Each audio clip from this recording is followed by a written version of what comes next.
And meanwhile, the JFK probe also focusing on a camp in upstate New York. It is called Islamberg. A neighbor reported seeing members, I kid you not, dressed in Port Authority uniforms. By the way, the Port Authority operates JFK International Airport. My next guest has been to that very camp. Paul Williams is the author of The Day of Islam. Paul, I read a little bit about this camp, and it sounds strange. What's worse is it's so close to here. Exactly, Neil. It's, this is one compound among many that has been set up by Jamaat Al-Fuqra, a terrorist group. But this is... Who's there? Who's at the camp?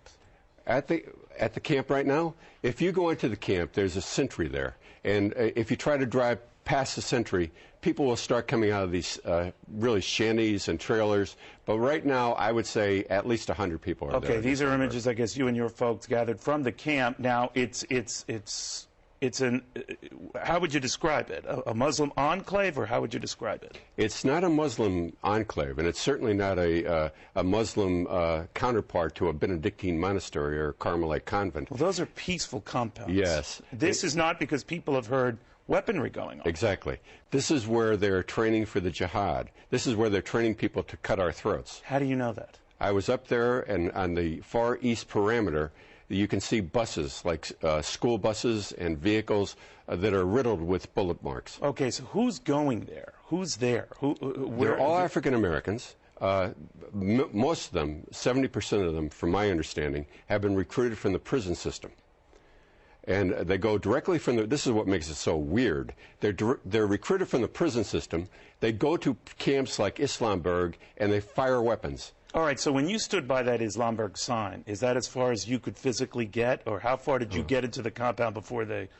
No, I went, Neil, I went into the compound. And what did you see? Tell me some of the things you saw. Well, everybody's in full Islamic attire. The women are in burqas.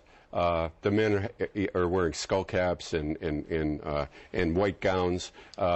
They start to come out if you stay there. If you stay there for a while, in the beginning you might think it's deserted, but if you stay there for a while and you don't leave, you'll see like 50 or 60 come around. Do you see weapons? I didn't actually see the weapons. But people have heard shots going off, weapons being used. On the weekends. On the weekends. They say on the weekends what happens is people come from the Middle East, that people emerge from nearby states, and a great deal of gunfire goes on. All right, now we should help people who don't know. This is the Catskills, about an hour and a half, 2 hours north of New York City, right? Oh, yeah. So this is relatively close by to what was quite literally ground zero. And what do local authorities do? They just, this is okay?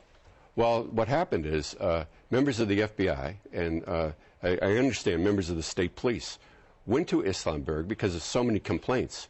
And when they went there, they were taught to be sensitive toward Islamic customs and Islamic people.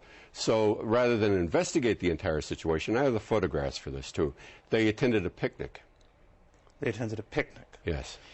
Here's what troubles me about this, that our very freedoms here are allowing this, and maybe this is all on the up and there's nothing unusual about it, but something raises hackles when you hear little bombs go off, when you hear shots being fired, and when you feel and hear local officials, or the FBI for that matter, aren't responding to it.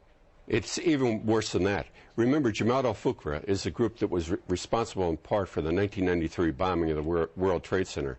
Remember that the Beltway sniper, John al-Muhammad, was affiliated with Jamaat al-Fuqra. Richard Reed, the shoebox bomber, affiliated with Jamaat al-Fuqra. So potentially, with our blessings and in the freedom that our country provides, might, we don't know this for sure, be the same terrorist attack being planned against us again. Exactly. And these people have an affiliation with Al-Qaeda.